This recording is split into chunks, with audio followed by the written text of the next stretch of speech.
ഞാൻ എന്നാലും അങ്ങനെ ചെയ്തില്ലേ പിന്നെ മൈബോസ് കണ്ടുണ്ടോ അതില് ദിലീപ് നിക്കൂലേ അത് കഴിഞ്ഞിട്ട് ബാത്റൂമിൽ പോയിട്ട് ബക്കറ്റ് ഉടക്കൂലേ ഏകദേശം ആ ഒരു ലൈനൊക്കെ എന്റെ ഡയലോഗിന് ചിരിക്കുന്നടാ. നിനക്ക് പഠിക്കാനുള്ള കഴിവില്ല. നഗാൻഡി വാ നമുക്ക് ആ കുത്താന കളിക്കാൻ കൈവയ്ക്കും. എല്ലാരും പുന്നാര കുട്ടി തന്നെയല്ലേ. സത്യം. ഈ രാത്രി 11 മണിക്ക് വാട്സപ്പ് കോൾ, പിന്നെ എന്താ പറയാ ലേറ്റ് നൈറ്റ് ആയിട്ട് വിളിക്കുക, അതൊന്നും ശരിയായിട്ടുള്ള ഒരു കാര്യമല്ലല്ലോ. നമ്മൾ ചീത്ത പറയേണ്ട അടുത്ത് ചീത്ത പറഞ്ഞേ പറ്റൂ.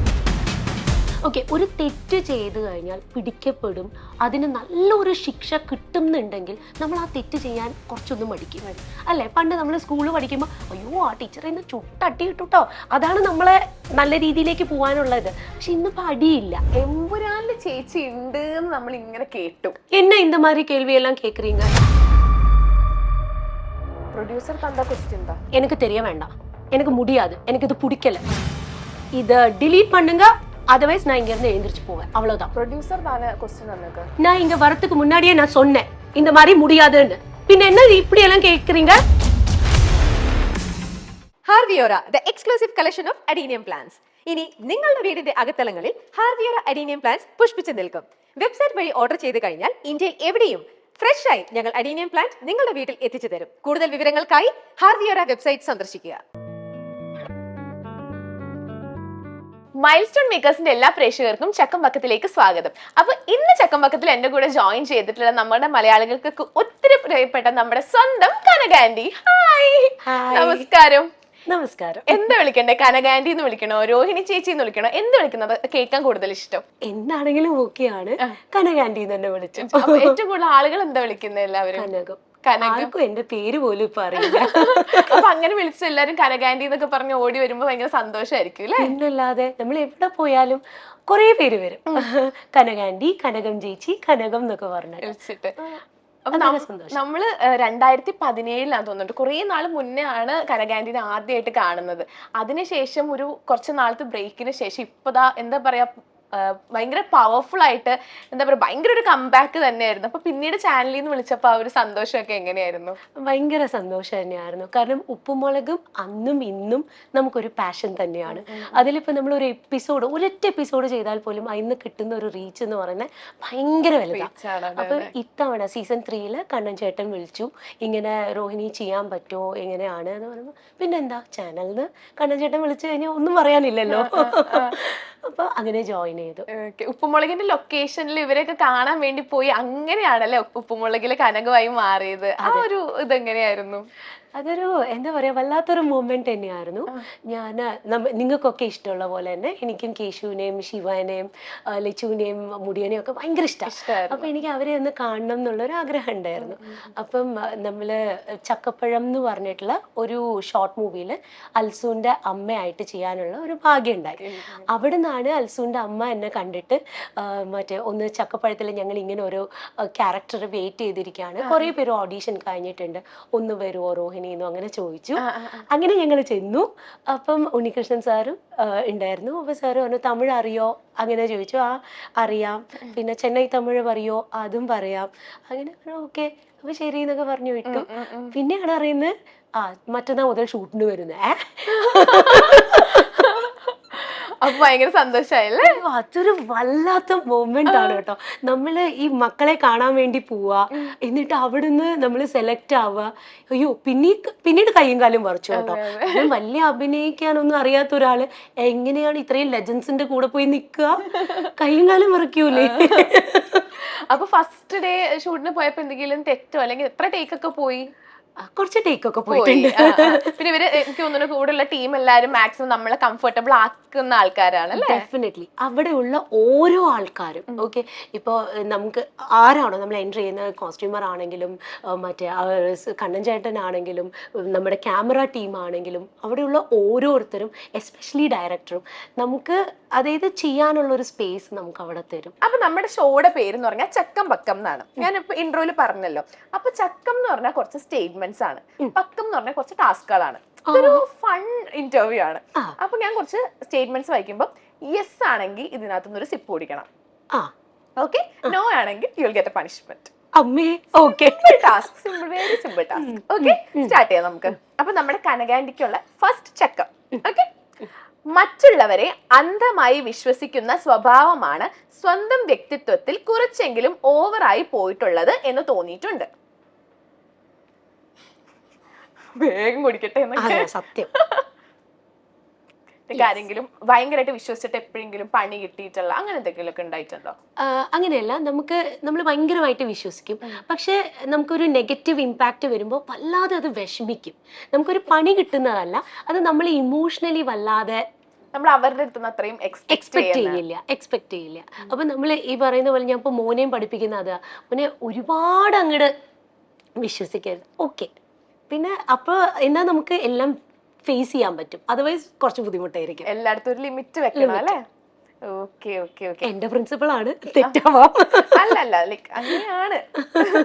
ഓക്കെ, അടുത്തത് അബദ്ധങ്ങളിൽ പോയി ചാടിയിട്ടുണ്ട്. Of course. ചോദ്യാന്നൊക്കെ. ഏറ്റവും വലിയ പറ്റിയൊരു അമ്മളി അല്ലെങ്കിൽ ഏറ്റവും വലിയ അബദ്ധം എന്തായിരിക്കും? അയ്യോ, അങ്ങനെയൊക്കെ ചോദിച്ചാൽ പെട്ടെന്നൊന്നും ഓർമ്മ വരുന്നില്ല. പക്ഷെ ഓഫ് കോഴ്സ് ഉണ്ട്, അതൊരു ചോദ്യമേ ഇല്ല. എന്നാലും ഉണ്ടാവുമല്ലോ, ഞാൻ എന്ത് പൊട്ടത്തിയായിരുന്നു, ഞാൻ എന്തിനാ അപ്പൊ അവിടെ അങ്ങനെ ചെയ്തത് എന്നൊക്കെ നമുക്ക് തോന്നൂലേ? അയ്യോ, അങ്ങനെ ചോദിക്കുമ്പോ എനിക്ക് പെട്ടെന്നൊന്നും ഓർമ്മ വരുന്നില്ല. ഓക്കെ, ഇത് ഓർത്തെടുക്കണേ. ഇന്റർവ്യൂ കഴിയുന്നതിന് മുന്നേ ലൈഫിൽ പറ്റിയ ഏറ്റവും വലിയൊരു അബദ്ധം എന്താ ഞങ്ങൾക്ക് പറഞ്ഞു തരണം. ഓഫ് കോഴ്സ്, എന്താണെങ്കിലും അതിൽ വല്ല അബദ്ധം ഉണ്ടാവും. Okay okay. അടുത്തത്, മറ്റുള്ളവർ ചെയ്യുന്ന ചില ശരിയല്ലാത്ത കാര്യങ്ങൾ കണ്ട് സൗഹൃദത്തിന്റെ പേരിൽ മൗനം പാലിച്ചിട്ടുണ്ട്. നോ, സ്ട്രേറ്റ് ഫോർവേഡ് ആയിട്ട് പറയും. ഇപ്പൊ പറ്റില്ല എന്നുണ്ടെങ്കിൽ I come out of that situation definitely. Okay, അപ്പം നമ്മളിങ്ങനെ മുഖം നോക്കാണ്ട് പറയുമ്പോ ലൈക്ക് അവർ ആ ഒരു ഫ്രണ്ട്ഷിപ്പിനെ അത് അഫക്ട് ചെയ്യൂലേ എന്നൊക്കെ ചിന്തിച്ചു. ഞാൻ അങ്ങനെ മുഖത്തടിച്ച പോലെ പറയുന്ന ഒരാളല്ല. എനിക്ക് അത് അക്സെപ്റ്റബിൾ അല്ലെങ്കിൽ ഞാൻ അവിടെ നിന്ന് മെല്ലെ സ്കൂട്ടാവും. അതെ, എന്നിട്ട് ആ സങ്കടം തീർക്കുന്ന വീട്ടിലായിരിക്കും. ഞാൻ എന്നാലും അങ്ങനെ ചെയ്തില്ലേ, ഞാൻ ബാക്കിയുള്ളത് ഊഹിക്കാം. ഓക്കെ, അത് നോ ആയതുകൊണ്ട് ഒരു പണിഷ്മെന്റ് ഉണ്ട്. അമ്മേ. അതെ, അമ്പട കേമ എന്നാണ് ഈ ഒരു ടാസ്കിന്റെ പേര്. ഓക്കെ, അപ്പൊ ഞാൻ കുറച്ച് ക്വസ്റ്റ്യൻസ് ചോദിക്കും. നമ്മൾ ഫുൾ നമ്മുടെ ഉപ്പുമുളകിലെ സെറ്റിലെ ആൾക്കാരെ പറ്റിയാണ്. അപ്പം പെട്ടെന്ന് ഈ ഒരു ക്വസ്റ്റ്യൻ കേൾക്കുമ്പോൾ പെട്ടെന്ന് ആരെയാണ് മനസ്സിൽ വരുന്നത് അവരുടെ പേര് പറയണം. ഷുവർ. ഓക്കെ, സ്റ്റാർട്ട് ചെയ്യാം. ഉപ്പും മുളകും ലൊക്കേഷനിൽ ഏറ്റവും കൂടുതൽ തവണ ചാളി പറയുന്നയാൾ. അയ്യോ, അങ്ങനെയൊക്കെ ചോദിച്ചാൽ എനിക്ക് ഇപ്പൊ ഇത് പറഞ്ഞപ്പോ മനസ്സിലേക്ക് പെട്ടെന്ന് വന്നൊരു മുഖാരുടെ? എനിക്ക് സജീനെ പാവം ചേട്ടൻ. അടിപൊളി. ചേട്ടൻ ചളിയാണ് ഫുൾ പറയാറ്? അങ്ങനെയില്ല, പാവം കേട്ടോ, പക്ഷെ ഭയങ്കര കോമഡി ആയിട്ടാണല്ലേ. അതെ, എനിക്ക് ഓർമ്മ വന്ന് പെട്ടെന്നുള്ള മുഖമാണ്. ഓക്കെ, അടുത്ത് പെട്ടെന്ന് മൂഡ് ഓഫ് ആകുന്ന ആൾ. അങ്ങനെ പെട്ടെന്ന് ഇമോഷണൽ ആവുക, അങ്ങനെയൊക്കെ ഒരു ചെറിയൊരു കാര്യത്തിന് പെട്ടെന്ന്. അങ്ങനെ അവിടെ ആരുമില്ല. എല്ലാരും ഭയങ്കര കൂളാ, അങ്ങനെ ആരുമില്ല. ഇല്ല. ഓക്കെ, സങ്കടം വന്നാൽ കരച്ചിലേക്ക് എത്തുന്നയാൾ. അത് ഞാൻ തന്നെയായിരിക്കും. എനിക്ക് വേറെ ആരുടെ ആവശ്യമില്ല, ഞാൻ തന്നെയാണെന്ന്. പെട്ടെന്ന് കരയോ? പിന്നെ പക്ഷെ പിടിച്ചോക്കൂട്ടോ, ബാക്കിയുള്ള പിന്നെ പോയി കളഞ്ഞിട്ടുണ്ടോ. My boss കണ്ടുണ്ടോ? അതില് ദിലീപ് നിക്കൂലേ, അത് കഴിഞ്ഞിട്ട് ബാത്റൂമിൽ പോയിട്ട് ബക്കറ്റ് ഉടക്കൂലേ, ഏകദേശം ആ ഒരു ലൈനൊക്കെ. സെറ്റിൽ വെച്ചിട്ട് പൊട്ടിക്കറങ്ങിയിട്ടുള്ള സിറ്റുവേഷൻ ഉണ്ടായിട്ടുണ്ടോ? മീൻസ് അങ്ങനെയില്ല, എന്നാലും നമുക്ക് ഡയലോഗ് കിട്ടാതെ ബുദ്ധിമുട്ടിയിട്ടുള്ള സിറ്റുവേഷനിൽ ഞാൻ പാനിക് ആയിട്ടുണ്ട്. പക്ഷെ അപ്പോഴും നമുക്കുള്ള എന്താ പറയാ ധൈര്യം തന്നത് ആ ക്രൂവിലുള്ള ഓരോരുത്തരാ. ഇല്ല ചേച്ചി, ഇല്ല കനകം, കുഴപ്പമില്ല. അതാണ് പൊട്ടിക്കരയെന്നുള്ള അവസ്ഥയിൽ വരെ ഞാൻ നിന്നിട്ടുണ്ട്, യാതൊരു സംശയമില്ല. ഓക്കെ, ഏത് സമയവും മേക്കപ്പ് ടച്ചിങ് ചെയ്തുകൊണ്ടിരിക്കുന്നയാൾ. ഞാൻ തന്നെ. ആരുടെ ആവശ്യമില്ല, ഞാൻ തന്നെ എന്നൊക്കെ. അതെ അതെ, സത്യമാണ്. ബാക്കി ആരും ബോധവല്ല. പിന്നെ ഞാൻ അരവിന്ദാണ് ഞങ്ങൾക്ക് മേക്കപ്പ് ചെയ്യുന്നത്. അരവിന്ദേ ലിപ്സ്റ്റിക് മതിയോ? പിന്നെ കമന്റ്സിൽ ഒരുപാട് ലിപ്സ്റ്റിക് വേണ്ട അരവിന്ദ്, നമുക്ക് കുറയ്ക്കില്ല. ഞാൻ തന്നെയാണ് അതിന്റെ ആള്. അടുത്തത്, പൊങ്ങച്ചമല്ലെങ്കിൽ നുണക്കഥ പറയുന്നയാൾ. അങ്ങനെ നുണക്കഥ എന്ന് പറയാൻ പറ്റില്ല, കഥകൾ ഇഷ്ടം പോലെ ഉണ്ടാവും. അതിപ്പോ അവിടെ എല്ലാവരും കഥകളുടെ ഒരു ഹബ്ബാണ്. ഏറ്റവും കൂടുതൽ കഥകൾ കേൾക്കുന്നത് ഞാൻ കണ്ണൻ ചേട്ടന്റെ ആണ്. കണ്ണൻ ചേട്ടൻ, ഭവാനി അമ്മ, നുണക്കഥയല്ല, സീരിയസ് ആയിട്ടുള്ള നല്ല കഥകൾ, ഭയങ്കര ഇൻട്രസ്റ്റിംഗ് ആയിട്ട് ഇരുന്ന് ഞാൻ കേൾക്കുന്നത് അവരുടെയാണ്. ഓക്കെ, അടുത്തത് മറ്റുള്ളവരുടെ ചെവി തിന്നുന്നയാൾ. അത് പാർക്കുട്ടിയായിരിക്കും. പാർക്കുട്ടി അതൊരു ചൈൽഡ് രസമാണ് കേട്ടോ. എനിക്ക് തോന്നുന്നു പാർക്കുട്ടി ജനിച്ചത് തൊട്ടേ നമ്മള് ഉപ്പുമുളകിൽ കണ്ടോണ്ടിരിക്കുന്നതാണ്. ഫസ്റ്റ് സ്റ്റാൻഡേർഡ് ആണ്. അപ്പൊ മീൻസ് ചെവി തിന്നാന്ന് പറഞ്ഞാൽ അങ്ങനെയല്ല, നമ്മൾ ഷോർട്ടില് നമ്മൾ ഡയലോഗ്സ് പഠിച്ചിട്ട് അപ്പൊ തന്നെ ചെയ്യാണല്ലോ. അപ്പൊ ഡയലോഗ്സ് ഇങ്ങനെ ഓർക്കണം, കനകാൻഡി ബാ നമുക്ക് ആ കുത്തിക്കുത്താന കളിക്കാം. അതെ, ഞാൻ ഇതൊന്ന് ചെയ്ത് കഴിഞ്ഞിട്ടല്ലേ ഇപ്പൊ വരാ പറഞ്ഞു, പ്ലീസ് ഇപ്പോ കൈവെക്ക്, പിന്നെ അത് വിട്ട പിക്കച്ചു പ്ലീസ്. എല്ലാരും പുന്നാര കുട്ടി തന്നെയല്ലേ? സത്യം, സോ സ്വീറ്റ് ആണ്. അപ്പൊ നമ്മുടെ ആ ഒരു ടാസ്ക് കഴിഞ്ഞു, സമാധാനം. ഓക്കെ, അപ്പൊ നമ്മള് ബാക്കി ചക്കത്തിലേക്ക് വരുവാണെങ്കിൽ അടുത്തത്, ചില സാഹചര്യങ്ങളിൽ കൃത്യമായ മറുപടികൾ പറയാൻ പറ്റാതെ പിന്നീട് അതോർത്ത് റിഗ്രറ്റ് ചെയ്തിട്ടുണ്ട്. Of course. കുറിച്ചോ? അതെ, എപ്പോഴാണ് അങ്ങനത്തെ ഒരു സിറ്റുവേഷൻ ഉണ്ടായിട്ടുണ്ട്? പല സിറ്റുവേഷൻസ് നമ്മളുണ്ട്. നമുക്ക് ചിലപ്പോ അത് കൃത്യമായിട്ട് പറയാൻ പറ്റിക്കൊള്ളണമെന്നില്ല, അവസ്ഥയിൽ നമുക്ക് പറയാൻ പറ്റും. പക്ഷെ പിന്നീട് അതൊന്ന് പറയായിരുന്നു എന്ന് നമുക്ക് തോന്നും. അത് especially when it comes to relations. Okay, നമ്മുടെ ഫാമിലിയിൽ എന്തെങ്കിലും ഒന്നെന്ന് പറയുമ്പോൾ നമുക്ക് അഭിപ്രായം പറയണം എന്നുണ്ടാവും. പക്ഷെ we are not suppose to open our mouth in most of the cases. പക്ഷെ അപ്പോഴും ഞാൻ പറയുന്ന ഒരാളുണ്ട്, എൻ്റെ ഹസ്ബൻഡ്. എന്നാലും അത് എന്തും പ്ലസ് ആണെങ്കിലും മൈനസ് ആണെങ്കിലും അവിടെ പറയും. അപ്പൊ ജഡ്ജ്മെന്റ് ഇല്ലാതെ കേൾക്കാൻ തയ്യാറായിട്ടുള്ള ഒരു വ്യക്തിയാണ്. So nice. നോ, അതെ, ഹസ്ബൻഡ് എല്ലാം ഒരുപാട് തവണ അങ്ങനെ നിന്നിട്ടുണ്ട് കേട്ടോ. പറയാൻ ഇങ്ങനെ വരും, കൺട്രോൾ യുവർ സെൽഫ്. അടുത്തത്, എല്ലാവരും നമ്മുടെ സാഹചര്യവും അവസ്ഥയും മനസ്സിലാക്കണമെന്ന് വാശി പിടിക്കുന്നത് ശരിയല്ല. True, very true. എന്തുകൊണ്ട് അങ്ങനെ പറയാം? കാരണം നമ്മളിപ്പോൾ എന്ത് ഇമോഷനിലാണ് ഇരിക്കണത് എന്നുള്ളത് ഓപ്പോസിറ്റ് ഉള്ള ഒരാൾക്ക് അറിയോ? നമ്മുടെ ഒരു ഇപ്പൊ നമ്മൾ എന്തെങ്കിലും വിഷമിച്ച് മെന്റൽ സ്റ്റേറ്റ്, എല്ലാ കാര്യം നമ്മൾ പറയുന്ന കാര്യം, നമ്മൾ ചെയ്യുന്ന കാര്യം എല്ലാത്തിലും റിഫ്ലക്ട് ചെയ്യും. അത് ഓപ്പോസിറ്റ് നിൽക്കുന്ന ആൾക്ക് അറിയണമെന്ന് നമ്മൾ വാശി പിടിക്കാൻ പാടില്ല. So how can they behave properly to us? Okay, അപ്പൊ അതിനെന്താ ചെയ്യാ, നമ്മൾ തന്നെ സിറ്റുവേഷനനുസരിച്ച് അഡാപ്റ്റ് ചെയ്യാൻ പഠിക്കുക എന്നുള്ളതാണ്. ഓക്കെ, അടുത്തത്, 5-ലധികം നമ്പറുകൾ വാട്സപ്പിൽ നിന്നും ബ്ലോക്ക് ചെയ്തിട്ടുണ്ട്. ഉറപ്പായിട്ടും. എന്തിനാ? ലൈക്ക് മെസ്സേജ് അയക്കുന്നോണ്ടാണ്? എന്തിനാ ബ്ലോക്ക് ചെയ്യുന്നത്? ബ്ലോക്ക് ചെയ്യുന്നത് മെസ്സേജ് അയച്ചാൽ കുഴപ്പമില്ല. ഈ രാത്രി 11 മണിക്ക് വാട്സപ്പ് കോൾ, പിന്നെ എന്താ പറയാ, ലേറ്റ് നൈറ്റ് ആയിട്ട് വിളിക്കുക, അതൊന്നും ശരിയായിട്ടുള്ള ഒരു കാര്യമല്ലല്ലോ. പിന്നെ എത്ര പറഞ്ഞാലും സർ നിങ്ങൾ വിചാരിക്കുന്ന ആളല്ല ഞാൻ എന്ന് പറഞ്ഞു മനസ്സിലാവാതെ പിന്നെയും കോൾ ചെയ്താൽ എന്താ ചെയ്യുക? So definitely. പക്ഷെ അതും എൻ്റെ ഡിപ്പാർട്ട്മെന്റ് അല്ല, ഇവിടെ ചെയ്തോളൂ. ഇത് ചേച്ചിയുടെ നമ്പർ ആണെന്ന് അറിഞ്ഞുകൊണ്ടാണോ ഇവര് വിളിക്കുന്നത്? ചിലപ്പോ അറിയാതെ നമ്മളിപ്പോ വെബ്സൈറ്റ്സിന്ന് നമ്മളിപ്പോ എന്തെങ്കിലും സെർച്ച് ചെയ്യുമ്പോൾ കിട്ടുന്നതായിരിക്കാം, അതല്ലാതെ വരുന്നതായിരിക്കാം. പിന്നെ ആക്സിഡന്റലി തെറ്റി വന്ന കോൾസ് പിന്നീട് ഇതൊരു ശല്യം പോലെ മെസ്സേജ്. പിന്നെ ലൈക്ക് നമ്മൾ മാന്യമായി സംസാരിച്ചാൽ നിങ്ങൾക്ക് ഒരുപാട് ജാടയാ, നിങ്ങൾക്ക് എന്നോട് സംസാരിക്കാൻ നേരമില്ല, ഫുൾ ടൈം സംസാരിക്കാൻ പറ്റുമോ? 24 hours മെസ്സേജിന് റിപ്ലൈ കൊടുക്കാൻ പറ്റുമോ? നമുക്ക് വേറെ വർക്ക് ഉണ്ട്, ഇതുണ്ട്. അപ്പോൾ ജാടയാണ്. അങ്ങനെ പറയുമ്പോൾ നമുക്ക് ഒത്തിരി വിഷമം, ഇത് എന്തെന്ന് ഇവർക്കൊന്നും പറഞ്ഞാൽ മനസ്സിലാവില്ലേ. പിന്നെ ഈ നൈറ്റ് ഒരു 11:30 അപ്പുറം ഈ നമ്മൾ ഡീപ്പ് സ്ലീപ്പ് 1 o'clock ഒക്കെ ആകുമ്പോൾ കോൾ ചെയ്യുക, അതൊക്കെ എന്തൊരു കഷ്ടമെന്നൊന്ന് ആലോചിച്ച് നോക്കിയേ. അപ്പോൾ വേറെ നിവൃത്തിയില്ലാതെ ബ്ലോക്ക് ചെയ്യും. ഒന്ന് ബ്ലോക്ക് ചെയ്യും, മറ്റേത് ബ്ലോക്ക് ചെയ്യും. പിന്നെ നിവൃത്തിയില്ലെങ്കിൽ ചീത്ത വിളിക്കും. മീൻസ് എനിക്ക് വിളിക്കാൻ ബുദ്ധിമുട്ടാണ്. ചില ആൾക്കാരില്ലേ, ഇപ്പം ചേച്ചിയുടെ സൗണ്ട് കേൾക്കുമ്പോൾ ചിലപ്പോൾ സംസാരിക്കും, മറിച്ചൊരു മെയിൽ വോയിസ് കേൾക്കുവാണെങ്കിൽ അപ്പൊ കട്ട് ചെയ്യും. പിന്നെ ഇതൊക്കെ സർവ്വസാധാരണം. പക്ഷെ ആ ഏജ് എനിക്ക് തോന്നുന്നു എന്തിന് ആ ഏജ് ഒക്കെ എന്റെ കഴിഞ്ഞെന്ന് തോന്നുന്നു. ഇപ്പൊ അത്രയ്ക്ക് കുഴപ്പമൊന്നുമില്ല. അടുത്തത്, ബ്ലെയിം ഷിഫ്റ്റിങ്ങിന് ഇരയായിട്ടുണ്ട്. Blame, of course. ചായ ഞാൻ കുടിച്ചു തീർക്കുന്നു മിക്കവാറും.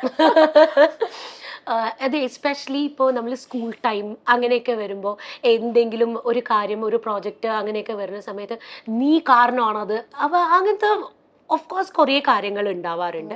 അപ്പോൾ സ്കൂൾ ടൈമിൽ ഹൗ ടു ഹാൻഡിൽ ദാറ്റ് എന്നുള്ളത് അറിയാതെ ഭയങ്കര ബുദ്ധിമുട്ടിയിട്ടുണ്ട്. ബട്ട് ലേറ്റർ ഓൺ നമുക്കത് ഹാൻഡിൽ ചെയ്യാൻ പഠിക്കണ്ടേ. ഇപ്പൊ ചേച്ചി ഇപ്പൊ പറഞ്ഞത് ഒരുപാട് പഠിച്ചിട്ടുണ്ട്, ഇപ്പം എനിക്ക് തോന്നുന്നു ടീച്ചറായിട്ടൊക്കെ വർക്ക് ചെയ്തിട്ടുണ്ട് അല്ലേ. അപ്പൊ അത് ആ ഒരു ഇതൊക്കെ വേണ്ടാന്ന് വെച്ചിട്ടാണ് ഇപ്പൊ ലൈക്ക് ആക്ടിങ്ങിൽ കൂടുതൽ സജീവമാവുന്നത്. അപ്പോൾ ആ ഒരു ഇത് ലൈക്ക് നമ്മൾ അത്രയും പഠിച്ച് നമ്മൾ അത്രയും എഫേർട്ട് ഇട്ട് ഉറക്കവും ഇല്ലാണ്ടൊക്കെ ഇരുന്ന് പഠിച്ച ആ ഒരു ഇതൊക്കെ വേണ്ടാന്ന് ഈ ഒരു പ്രൊഫഷനിലേക്ക് വരുമ്പോൾ നമ്മുടെ മനസ്സിൽ ഒരുപാട് ചിന്തകൾ ഉണ്ടാവും. ഇത് ശരിയാവോ, വർക്കാവോ, ലൈക്ക് ഞാൻ വിചാരിച്ചൊരു ഇത് കിട്ടുമോ എന്നൊക്കെ വിചാരിച്ച ഒരുപാട് ഇതുണ്ടാവുമല്ലോ, നമുക്ക് ഒരുപാട് ഇന്നർ തോട്ട്സ് ഉണ്ടാവുമല്ലോ. എന്തൊക്കെയായിരുന്നു മനസ്സിൽ പെട്ടെന്ന് വന്നിട്ടുണ്ടായിരുന്നത്? ഈ ആക്ടിംഗ് എന്നുള്ള ഫീൽഡേ എൻ്റെ ഡിക്ഷണറിയിലില്ല. ഓക്കെ, ഞാൻ ഈ പറഞ്ഞ പോലെ തന്നെ പഠിച്ച് എനിക്ക് സോഫ്റ്റ്വെയറിൽ നല്ലൊരു പൊസിഷൻ ആവണം, ആ ഒരു ഡ്രീമിൽ തന്നെ വന്ന ഒരാളാണ്. ബട്ട് ഞാൻ I M A very emotionally bonded with my family. Okay, ഒരു രക്ഷയില്ല, അങ്ങനെയാണ്. അപ്പം നമ്മുടെ പാലക്കാടാണ്. അപ്പോൾ ഒരു 23 കഴിഞ്ഞ ഉടനെ everybody will ask for marriage. ഇത് നമുക്ക് സോഫ്റ്റ്വെയറിൽ മുന്നേറണം അത് ഇതെന്നൊക്കെ പറഞ്ഞാലും അവർക്ക് പാരൻസിന് അത് അക്സെപ്റ്റബിൾ ആവണമെന്നില്ലല്ലോ. പിന്നെ നമുക്ക് ഈ ജാതകം, ജോത്സ്യൻ ഇതൊക്കെ വലിയൊരു ഫാക്ടേഴ്സ് ആയതുകൊണ്ടും ഒന്നും പ്രപ്പോസൽസ് ഒന്നും ചേരാതെ ഭയങ്കര ടെൻഷനായിരുന്നു അവർക്ക്. നമുക്ക് ടെൻഷൻ ഇല്ല കേട്ടോ, നമുക്ക് വേണ്ടേ വേണ്ട, അതായിരുന്നു നമ്മുടെ ആറ്റിറ്റ്യൂഡ്. അപ്പം ഇങ്ങനെ വന്നപ്പോൾ അച്ഛനും അമ്മയൊക്കെ ഭയങ്കര കൺവിൻസ് ചെയ്തു, എങ്ങനെയാണ് അതാണ് ഇതാണ്. അങ്ങനെയാണ് finally I married Rahul. Okay, അപ്പം ആ സമയത്ത് ഇവർക്ക് ട്രാൻസ്ഫർ കിട്ടുമെന്നാണ് ഞാൻ വിചാരിച്ചത്. So no problem. പിന്നീടാണ് എൻഗേജ്മെന്റ് ഒക്കെ കഴിഞ്ഞിട്ടാണ് I came to understand that അയ്യോ പണി പാലും വെള്ളത്തിൽ കിട്ടിയെന്ന്. ബിക്കോസ് ഇവർക്ക് മറ്റേ ഔട്ട് ഓഫ് കേരള, ഇപ്പൊ ICICI Prudential ഇവർ വർക്ക് ചെയ്യുന്നത്. ഇവർക്ക് ഔട്ട് ഓഫ് കേരള അന്ന് ഓപ്ഷൻ ഇല്ല. So inside കേരളയാണ്. സോഫ്റ്റ്വെയർ എന്താന്ന് പോലും അറിയാത്ത ടൈമിൽ ഞങ്ങൾ കോഴിക്കോടായിരുന്നു കല്യാണം കഴിഞ്ഞിട്ട് ആദ്യം ഉണ്ടായിരുന്നത്. അപ്പം നല്ല സുഖമായിട്ട് ബിരിയാണിയും എനിക്ക് കോഴിക്കോട് ഭയങ്കര ഇഷ്ടാട്ടോ. അപ്പം ഞാൻ അവിടുത്തെ സോഫ്റ്റ്വെയർ ഒന്നും ഇല്ലല്ലോ. അപ്പം വിദ്യാകേന്ദ്ര പറഞ്ഞിട്ടുള്ള ഒരു സ്കൂളിൽ ടീച്ചറായിട്ട് വർക്ക് ചെയ്തു. അപ്പോഴും ഈ ആർട്ട് ഇൻഡസ്ട്രി ഇതൊന്നും നമ്മുടെ മനസ്സിലില്ല. Okay, absolutely blank. സോ അവിടുന്നായി പിന്നെ മോനെ ക്യാരി ചെയ്തപ്പോൾ കുറച്ച് ഭയങ്കര ബുദ്ധിമുട്ടായിരുന്നു. മോൻ്റെ ഡെലിവറിയും മെക്കോനി മാസ്റ്റീനും ഒക്കെ ഉണ്ടായിട്ട് കുറച്ച് ബുദ്ധിമുട്ടി അങ്ങോട്ടും ഇങ്ങോട്ടും എന്ന് പറഞ്ഞ് എനിക്ക് കിട്ടിയ കുഞ്ഞാ. അന്ന് മുതൽ I thought like I resign, job വേണ്ട. ഓക്കെ, അങ്ങനെ ജോബില്ല. പിന്നെ മോൻ്റെ വളർച്ച അതാണ്. പിന്നെ 2 years ആയപ്പോഴാണ് എൻ്റെ അച്ഛൻ പെട്ടെന്ന് മരിക്കുന്നത്. അപ്പം അത് മോന് ഭയങ്കര വലിയൊരു ഇമ്പാക്റ്റ് ആയിരുന്നു. അപ്പം മദർ ഇൻ ലോ ആണ് ഇങ്ങനെ ഒരു രാരീരം ഒരു ദിവസം കൊണ്ടുപോകും. പിന്നെ it change my life. So അങ്ങനെ അല്ലാതെ ആർട്ട് ഇൻഡസ്ട്രി ഇത് ഒന്നും ഉണ്ടായിരുന്നില്ല. ഇപ്പോഴും ഞാൻ പറയുകയാണെങ്കിൽ ഇമോഷണലി ബ്രെയിന് വർക്ക് ചെയ്യുന്ന ഒരാളാണ് ഞാൻ. പിന്നെ ഒരു സങ്കടം പറഞ്ഞാൽ ഞാൻ വീഴും.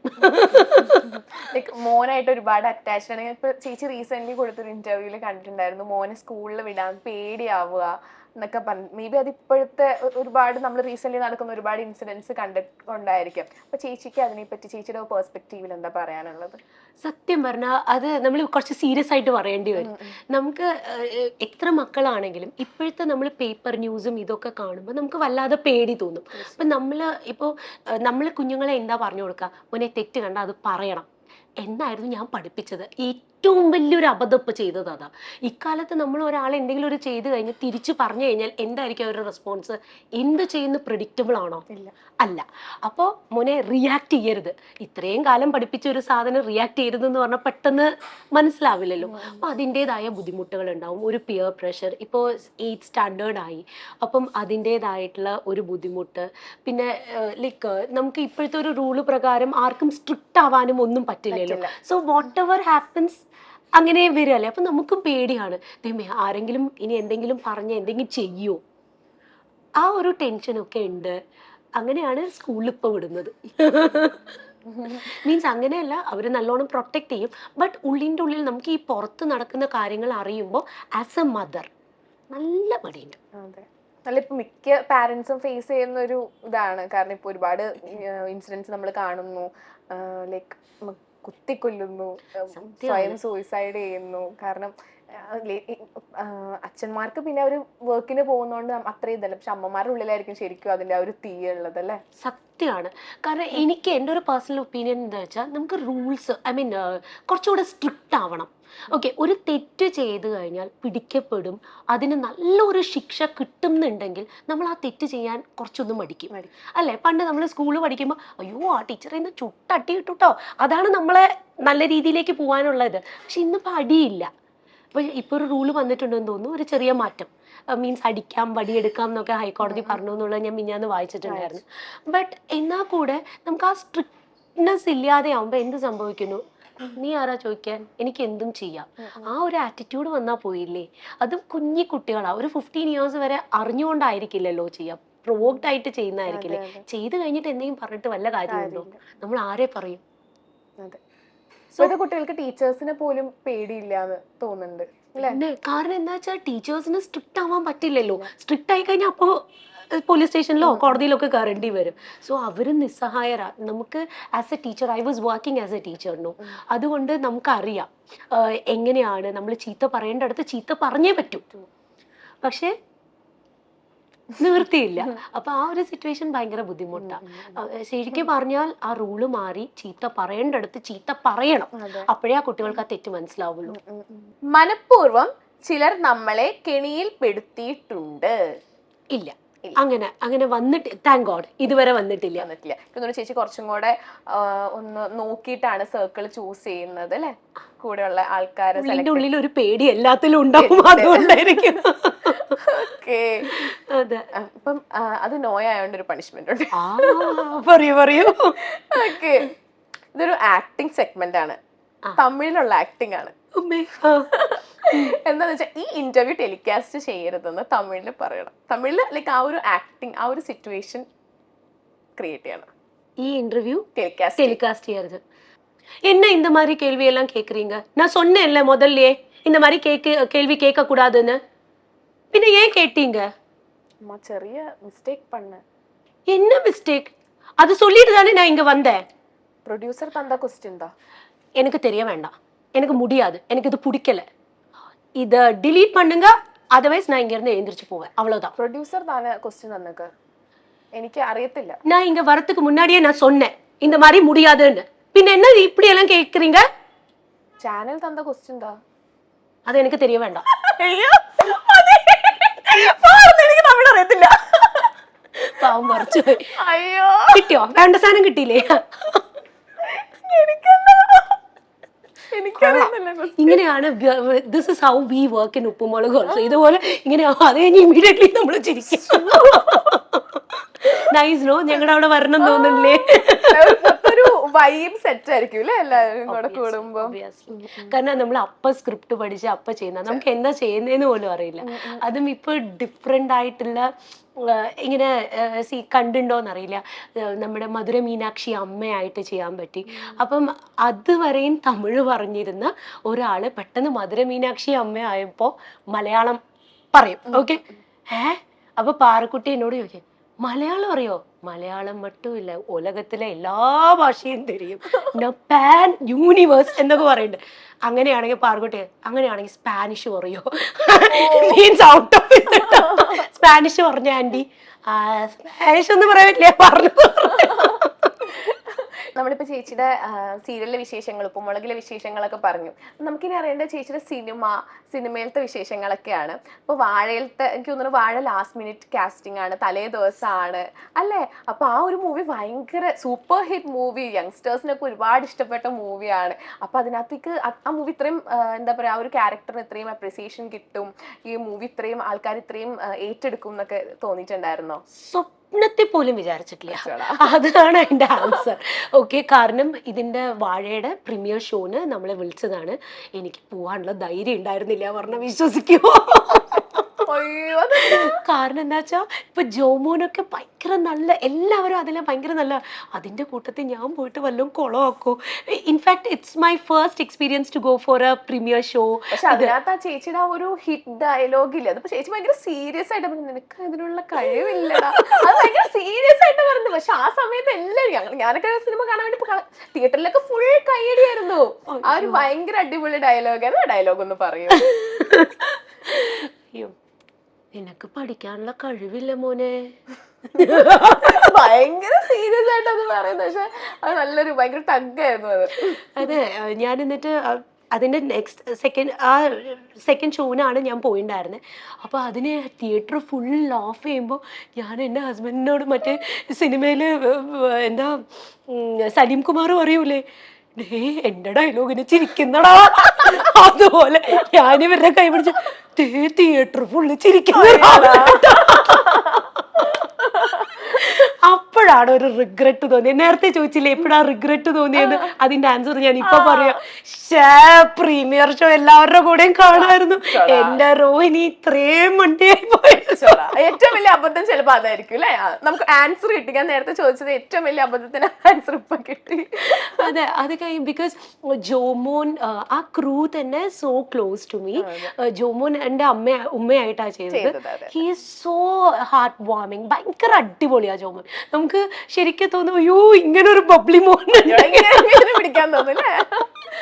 ഇങ്ങനെ അത്രയും അവൻ റിസെപ്റ്റീവ് ആണ് കേട്ടോ. നമുക്കാണെങ്കിൽ മമേ യു ക്യാൻ ഡു ഇറ്റ് മമേ, അങ്ങനെ തന്നെ വിളിക്കുക. ഇപ്പോഴും അങ്ങനെ തന്നെ വിളിക്കുക മമേ. ഇടയ്ക്ക് ഇങ്ങനെ ഇൻസ്റ്റാഗ്രാമിൽ മമേ.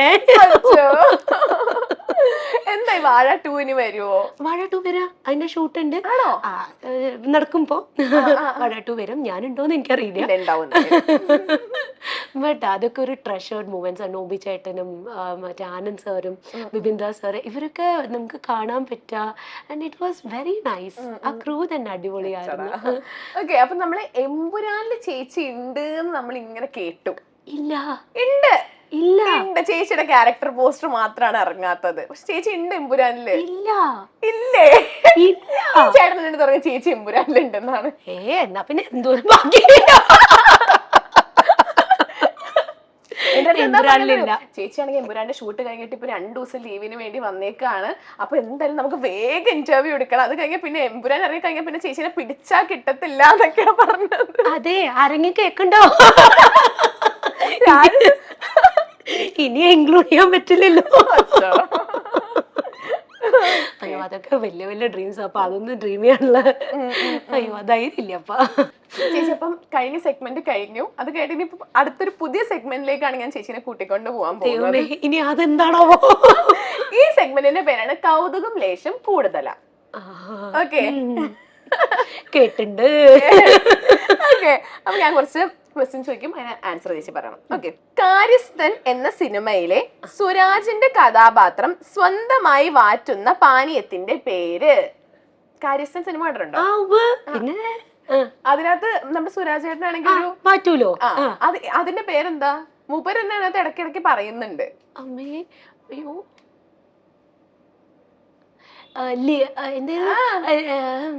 കഷായം. എന്ത് കഷായം? അയ്യോ, ഒരു പ്രത്യേക തരം കളറുള്ള കഷായം. വെള്ളക്കഷായം. അടിപൊളി ഒരു കഷായം. അതെ അതെ. അയ്യോ, ഞാൻ സിനിമേന്റെ അഡിക്റ്റ് ആട്ടോ. ഞാൻ ഇതൊന്നും സിനിമ കാണുന്ന ആളാ. അപ്പൊ നൈസ്. അടുത്തത് ഫുൾ സിനിമനെ പറ്റി അടിപൊളി. അടുത്തത് ചതിക്കാത്ത ചന്തു എന്ന ചിത്രത്തിൽ മധ്യ തിരുവിതാംകൂർ ഭരിച്ചിരുന്നത് ഏത് രാജാവാണെന്നാണ് സലീം കുമാർ പറയുന്നത്? മധ്യ തിരുവിതാംകൂർ. അയ്യോ, അത് ഹിറ്റ് ഡയലോഗ്. അതെ, മധ്യ തിരുവിതാംകൂർ. അവിടെ നിന്ന് നോക്കി കഴിയുമ്പോ പറഞ്ഞു തരുമല്ലോ. വേണ്ട, ഇവിടെ നിന്ന് തോറ്റാ ഞാൻ പറയാം. പറയട്ടെ, ശശി. ശശി. ഓ, അതെനിക്ക് കിട്ടിയ ഷോ ശശി. നമ്മളത് എന്നും പറയുന്ന ശശി ശശി. കിട്ടിയില്ല, അത് കിട്ടിയില്ല. ഓക്കെ, അടുത്തത്. അങ്ങനെ ചോദിക്കില്ലേ, ഞാൻ വിട്ടു. ചേട്ടാ, ഇതിന് വല്ല പണിഷ്മെന്റും കൊടുക്കും, വല്ല മുളക് തിന്നണതോ അങ്ങനത്തെ എന്തെങ്കിലും പിന്നെ തുടരണോ? ഓക്കെ, അടുത്തത്. ക്ലൂ തന്ന് സഹായിക്കണേ. ഇല്ല. അടുത്തത്, ജഗന്നാഥൻ ഏത് രാഗത്തിൽ പാടിയപ്പോഴാണ് ഉസ്താദ് ഫ്ലാറ്റ് ആയത്? സിനിമ ഏതാന്ന് പറഞ്ഞു. അത് നമ്മുടെ എന്താ 6-ാം തമ്പുരാൻ. അതൊക്കെ അറിയാം നമുക്ക്. ഏത് ഇതിൽ പാടിയപ്പോഴാ? ഏത് രാഗം? ഏത് രാഗം? ചേട്ടാ വിടും ഞാൻ ഇവിടുന്ന്. നിക്കൂ ഞാൻ ആലോചിക്കട്ടെ. ഒരു എന്തായിരുന്നു മോഹൻലാൽ ദർബാർ രാഗത്തിൽ ആക്ടിങ് ഒട്ടും മനസ്സിലാവത്തില്ല. ആക്ടിങ് ആണ് എന്റെ പൊന്നോ. ഓക്കെ